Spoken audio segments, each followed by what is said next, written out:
Hello students, welcome back to Sachin math classes. जो हमारा MSc का मैथमेटिक्स चल रहा है मैकेनिक्स ऑफ सॉलिड, उसके ऊपर मैंने 2 लेक्चर ले लिया। आज हमारा 3rd लेक्चर है और इससे पहले मैंने आपको integral equation and boundary value problem math पढ़ा दिया है और उससे पहले कॉम्प्लेक्स एनालिसिस पढ़ाया था।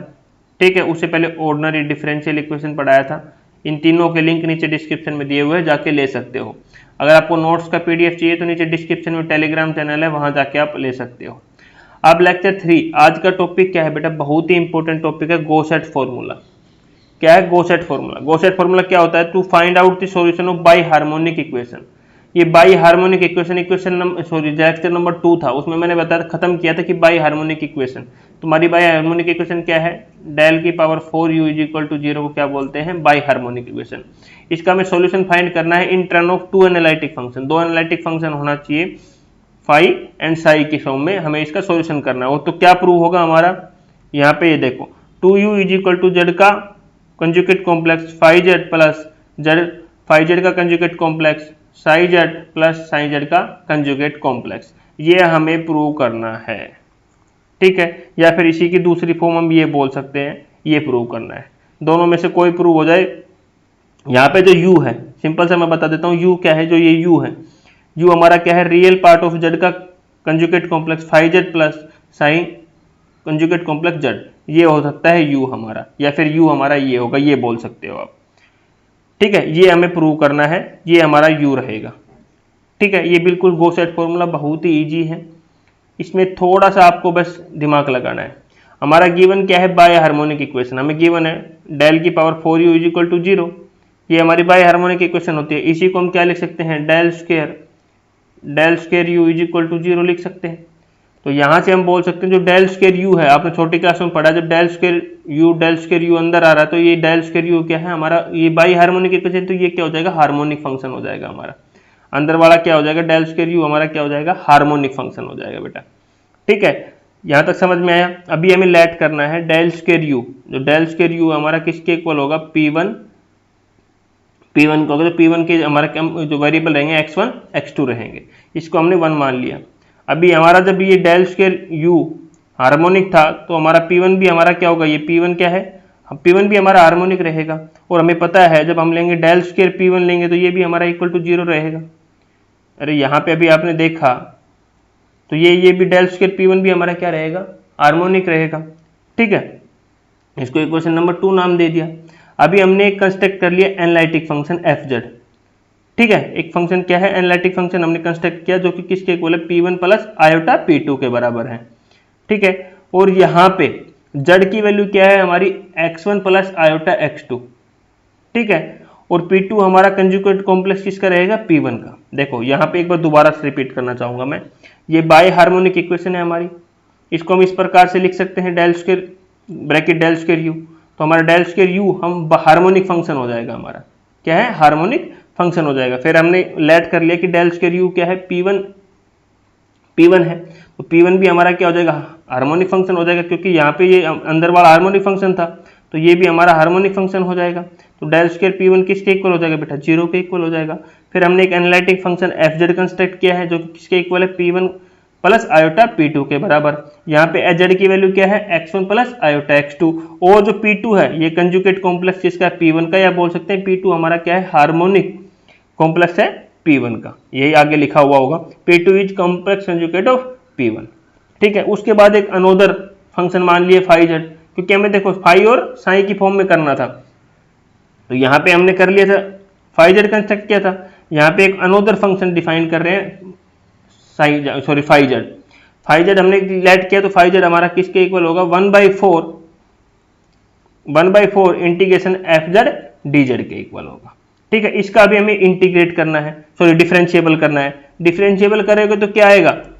Phi dash z. बेटा पहला और दूसरा लेक्चर आपके लिए बहुत ही इंपॉर्टेंट है, क्योंकि आप जो डिफरेंशिएशन करते हैं ना यहाँ पे, वो जो नॉर्मल 12th वाला डिफरेंशिएशन नहीं करते, इसको अलग तरीके से लिखते हैं, वो आपको ध्यान रखना है।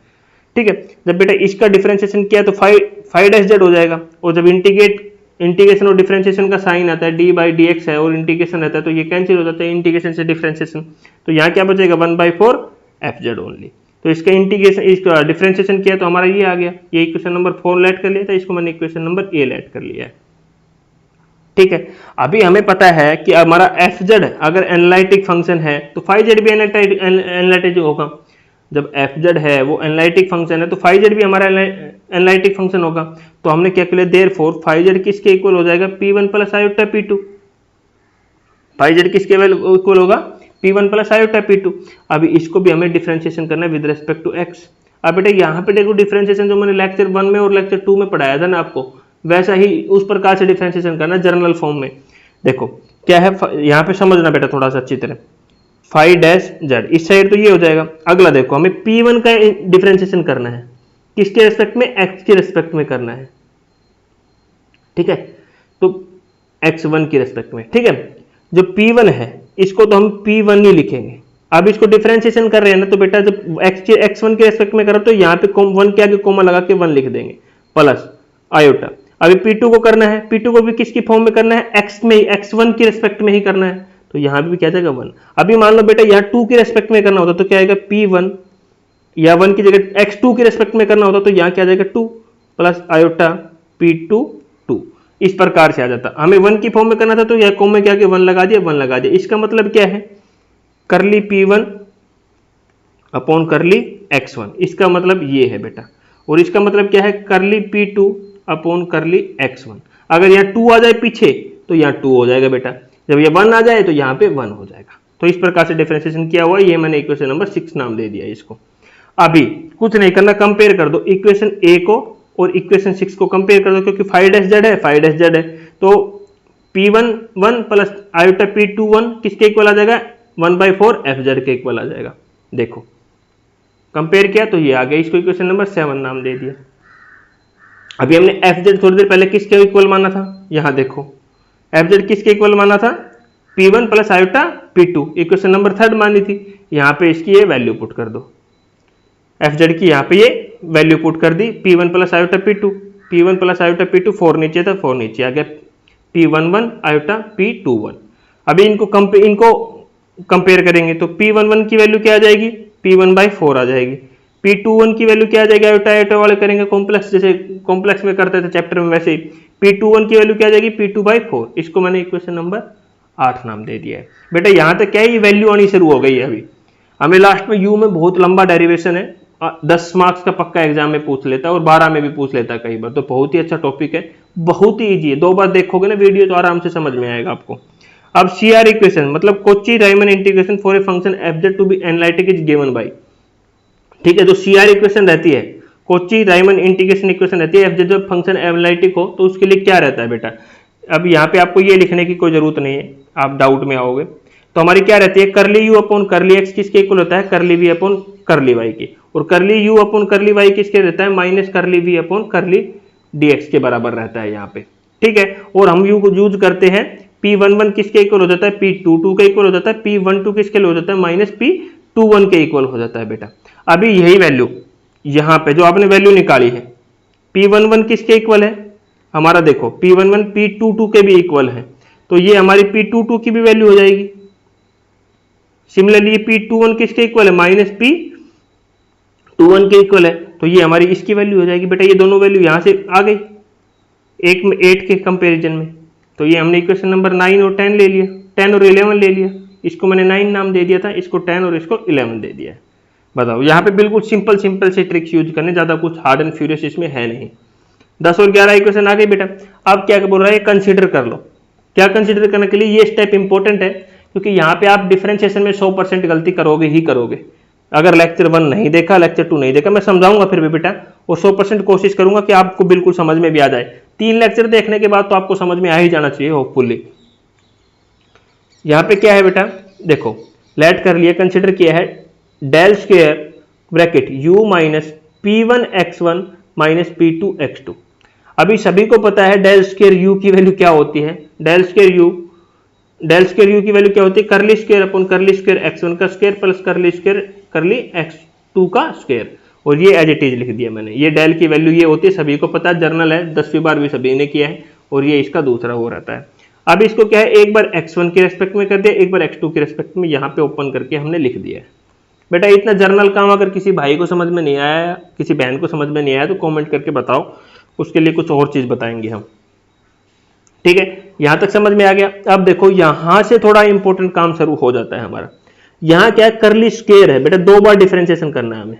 पहले एक बार करते, पहले इसका सिखाऊंगा आपको, ठीक है, इसका हम बाद में करेंगे। पहले इसका समझो आप थोड़ा सा, यहाँ पे थोड़ा सा वीडियो में टाइम देंगे यहाँ पे हम।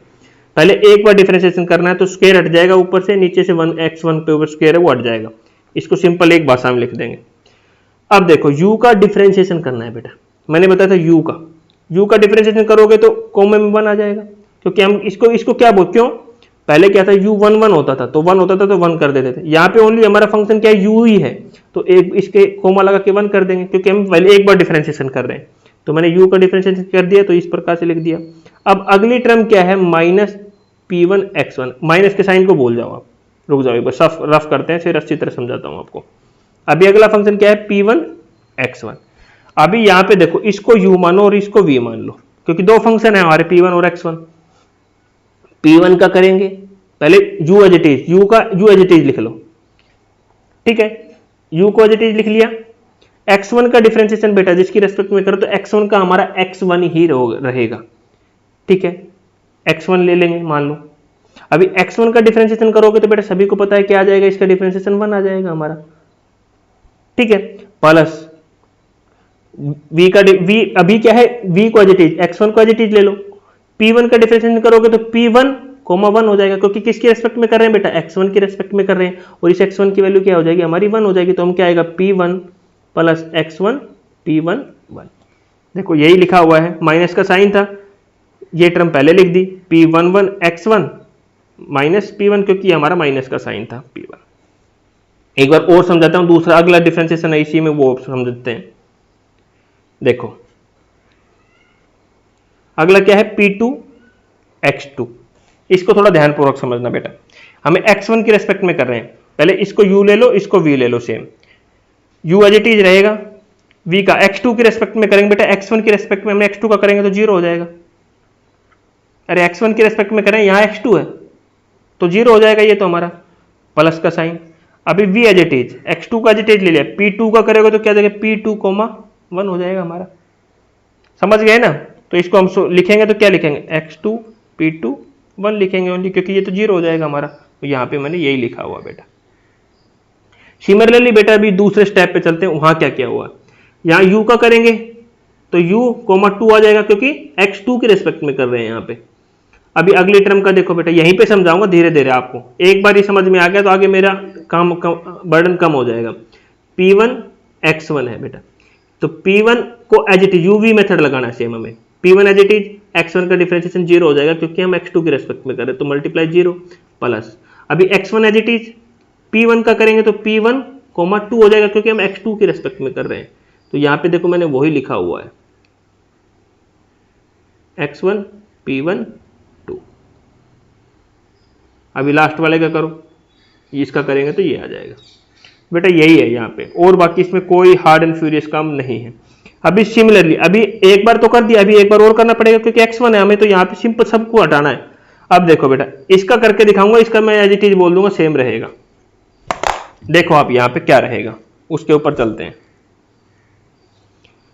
u कोमा 1, अरे u कोमा 1 है, इसका करोगे x1 की रेस्पेक्ट में तो एक बार 1 और लगा दो यहीं पे, कि 2 बार किया हुआ है हमने।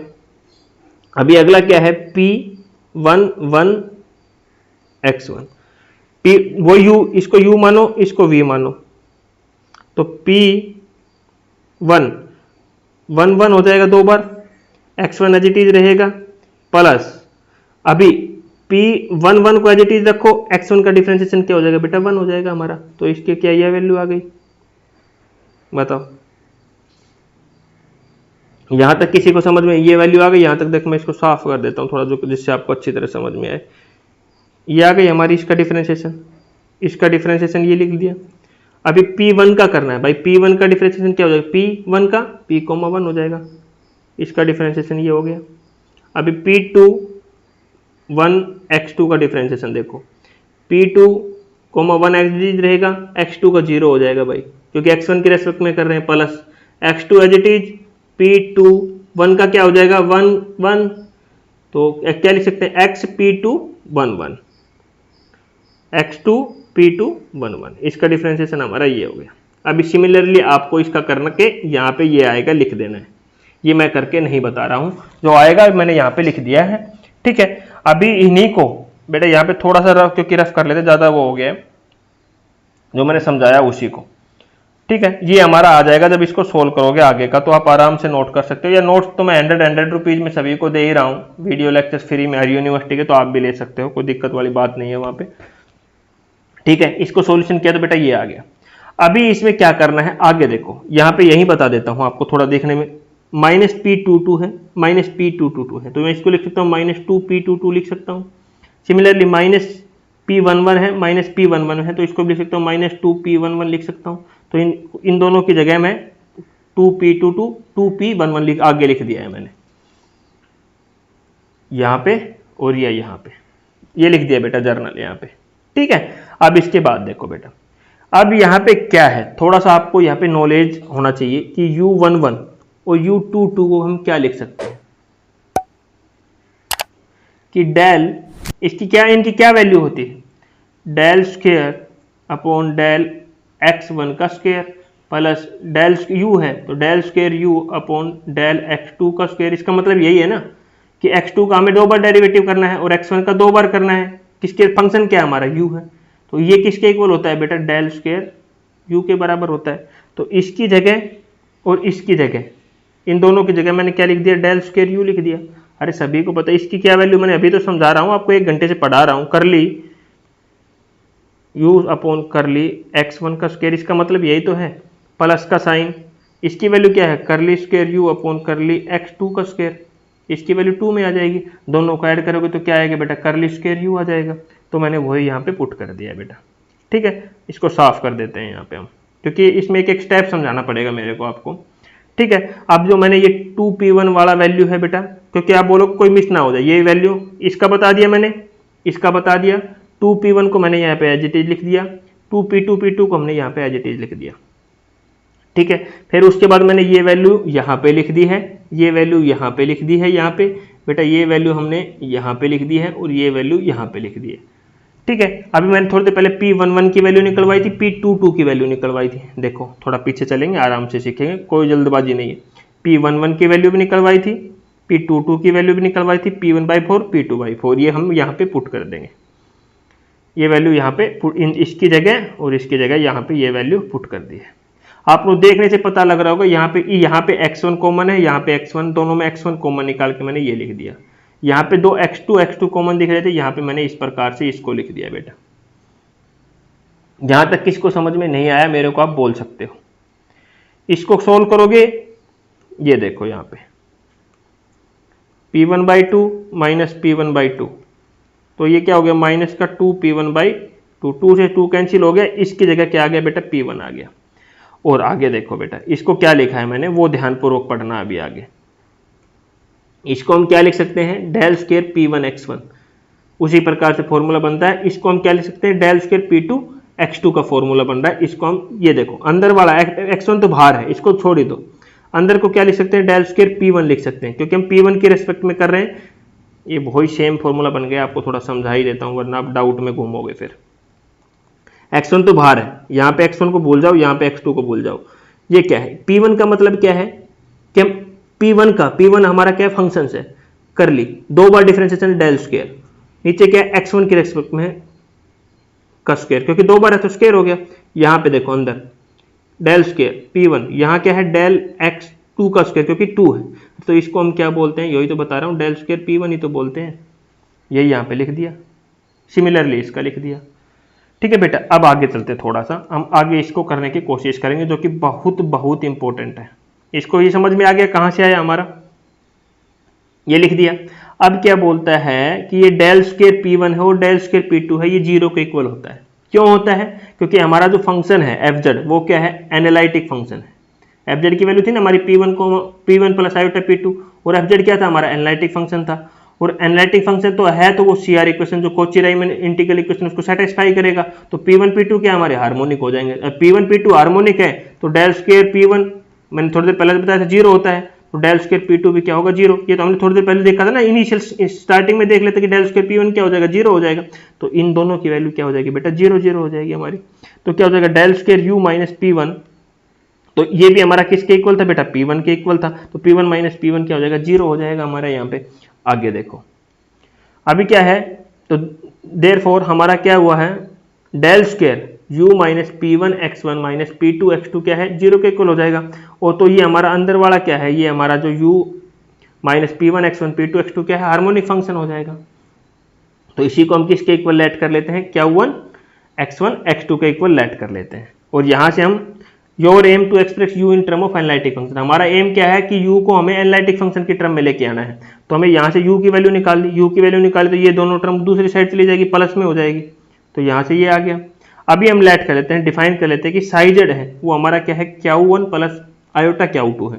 और इसका कंजुगेट कॉम्प्लेक्स निकालेंगे साई जेड का, तो हमारा सिंपल सा है Q1 माइनस का जहाँ प्लस का साइन है कंजुगेट कॉम्प्लेक्स वाले टर्म से पहले नेगेटिव का साइन आ जाएगा। तो Q1 माइनस आयोटा Q2 दोनों को ऐड करोगे तो इससे तो ये कैंसिल हो जाएगा हमारा, तो 2Q1 आ जाएगा। और यहाँ से Q1 की वैल्यू निकालोगे तो इसके अपोन में 2 चला जाएगा। ठीक है, ये मैंने उस साइड निकाल के दिखा रखा है यहाँ पे। ठीक है, Q1 का वैल्यू निकल गया हमारा, यहाँ से ये वैल्यू यूज में आएगा बेटा आगे हमारा चल के, इसको याद रखना है आपको। ठीक है, सिमिलरली हम अभी फाई के लिए लेंगे, ये तो हमने साई के लिए ले लिया, अभी फाई के लिए सेम लेंगे P1 प्लस आयोटा P2 माना था हमने फाई जेड के लिए, और कंजुगेट कॉम्प्लेक्स निकालेंगे P1 माइनस आयोटा P2 हो जाएगा। सेम इन दोनों को ऐड करेंगे तो इससे ये कैंसिल हो जाएगा, 2P1 आ जाएगा। 2P1 करेंगे तो ये हमारी P की वैल्यू निकाल दी, P1 एंड P2 की वैल्यू निकल जाएगी यहाँ से। अभी क्या बोल रहा है कि जड़ की मल्टीप्लाई करें फाई कंजुगेट कॉम्प्लेक्स, देखो यहाँ पे फाई कंजुगेट कॉम्प्लेक्स से करेंगे। जड़ की वैल्यू क्या थी x1 प्लस आयोटा x2, थोड़ी देर पहले लेट किया था हमने। ठीक है, फाई जड़ का कंजुगेट कॉम्प्लेक्स, इसकी वैल्यू क्या है P1 माइनस आयोटा P2। अब इसकी मल्टीप्लाई तो आपको करनी आते हुए छोटी क्लासेस पढ़ते हुए आ रहे हो, ये आ जाएगी। फिर दूसरा क्या बोल रहा है जड़ का कंजुगेट कॉम्प्लेक्स लेना है, तो जब x प्लस की तो यहाँ माइनस की आ जाएगी वैल्यू, और फाई जड़ की वैल्यू हमारी ये है, इसकी वैल्यू दोनों की मल्टीप्लाई करेंगे तो ये इक्वेशन नंबर 14 आ जाएगी बेटा। आगे देखो अब क्या है, इक्वेशन 13 और 14 को ऐड कर दो, इसको और इसको इक्वेशन को 13 को दोनों साइड से ऐड कर दो। जब ऐड करेंगे तो हमारा ये आ गया बेटा। ठीक है, ऐड किया तो हमारा ये आया, इक्वेशन नंबर 15 आ गई। इक्वेशन 13 और 14 को ऐड किया तो ये वैल्यू आ गई। तो यहां से हमारी किसकी वैल्यू आ गई P1 x1 plus P2 x2 की वैल्यू आ गई। अब ये P1 x1 plus P2 x2 की वैल्यू इक्वेशन नंबर 12 में पुट कर दो। 12 देखते हैं भी क्या है, इसकी वैल्यू देखो, ये इक्वेशन नंबर 12 है हमारी, इसकी वैल्यू तो आ गई। अब Q1 की वैल्यू क्या है, Q1 की वैल्यू तो यहाँ निकाली थी ना हमने, यही तो पुट करना है, Sai plus psi conjugate upon 2, और P1 P2 की वैल्यू हो गई, तो यही हमारा आंसर आ जाएगा। देखो u इज इक्वल टू, ये हमने इसकी वैल्यू पुट कर दी, P1 वाली P1 x1 plus P2 x2 की जगह, इसके अपॉन में 2 था और वो साइन प्लस साई का कंजुगेट अपॉन 2 था, तो ओवरऑल 2 ले दिया और ये 2 हमारा इस साइड चलेगा, तो 2u इज इक्वल टू ये आ गया। यही हमारा प्रूव करना था हमें। तो बेटा थोड़ा अच्छा है, बहुत अच्छा है ये, इसको अच्छी तरह देखने की कोशिश करना, बहुत ही इंपॉर्टेंट है। और अगेन एक छोटी सी चीज बता देता हूँ, अगर आपको नोट्स चाहिए तो 100 रुपीज में हर सब्जेक्ट के MSc के अवेलेबल हैं, MSc के भी अवेलेबल हैं, BSc के भी अवेलेबल हैं, 12th के भी अवेलेबल हैं। सभी मैथ्स के लिंक, वीडियो लेक्चर फ्री है, सभी के नीचे डिस्क्रिप्शन में लिंक दिया हुआ। मैथ्स के आप ऑर्डिनरी डिफरेंशियल इक्वेशन हो गया, पार्शियली डिफरेंशियल इक्वेशन हो गया, mechanics of solid, integral equations, topology, advance abstract algebra हो गया हमारा। ठीक है बेटा, fluid mechanics and seismology, discrete mathematics, सभी के 100 रुपये में अवेलेबल है। नीचे टेलीग्राम चैनल पे कांटेक्ट कर सकते हो, वहां आपको मिल जाएगा बेटा। ठीक है, नेक्स्ट लेक्चर में हम मिलते हैं आपको। ठीक है, तो वीडियो अच्छी लगे तो वीडियो को लाइक करना, शेयर करना और चैनल को सब्सक्राइब करना। Thank you.